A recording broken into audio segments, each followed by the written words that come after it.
Welcome to Riley Reviews. It's your girl Riley, and we are back with another video. If you guys are new to the channel, welcome, and if you are returning, welcome back. Now, for today's video, we're going to be discussing Megan's new album, JT's OK Remix featuring Jeezy, and IceSpice finally speaking on the leaked text messages.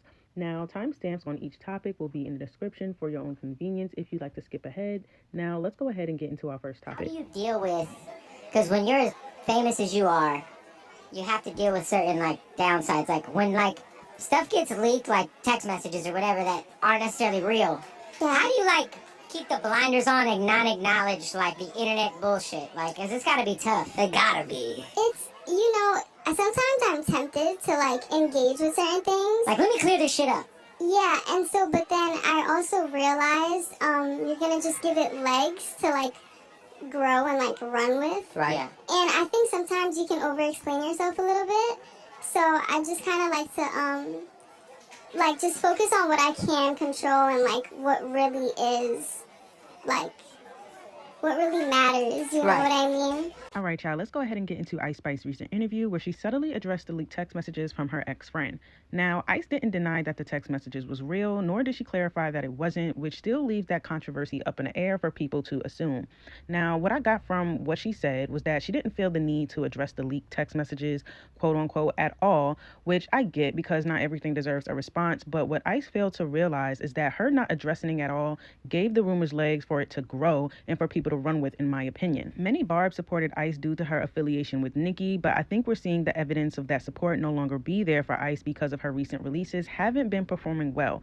If I was Ice, I would have addressed the rumors in a more subtle way, maybe like a tweet or post a subliminal on my message on my story. But now that much time has passed, I would have not addressed it at all because it doesn't seem to serve her, being that many people kind of already made up in their mind that the text messages was real. I'm still unsure whether the text messages was real or not because she didn't directly address the rumor, which is why she shouldn't have even addressed it at all. But that's my thought on the situation, and I would love to know what you guys think about this situation as well. Do you guys believe the text messages are real? And did this interview give you guys some clarity regarding the entire situation? Let me know down below. Now let's move on to our next topic. Summer 24, single as a dollar bill, handsome and wealthy, hey, forget the fact a nigga real. So our next topic is JT OK Remix featuring Jeezy. Now, I said this before that the beat gave me nostalgic vibes of Jeezy or a Gucci Man type of beat, and the fact that she got the Snowman himself to feature on this record was everything. I like the original, but I love the remix even more. And this is what you call a remix and doing it the right way, because it didn't take away nor did it stay the same, but it made the song even better, and that's what a remix is supposed to do. The only negative, which is not really a negative thing, I have to say, is that I wish JT would have added a new verse, but nonetheless, I still enjoyed it. The remix had one of the best releases that came out since this Friday, and I really enjoyed this record. But I really want to know how you guys feel about the remix, and do you feel like the remix is better than the original? Lastly, I want to give my thoughts on MeganTheeStallion's self-titled album, Megan. I want to talk about the positives first. Now, the beat selection for most of the songs were cohesive and gave down south vibes, which I loved.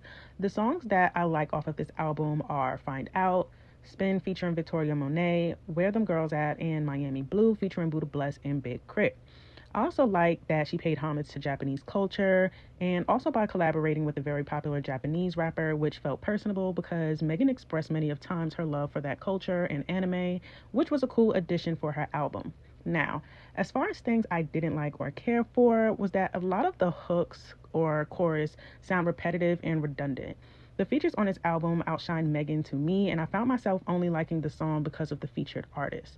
There were some bars on some of the songs Megan was rapping on, but not much of lyrical verses I would have hoped for.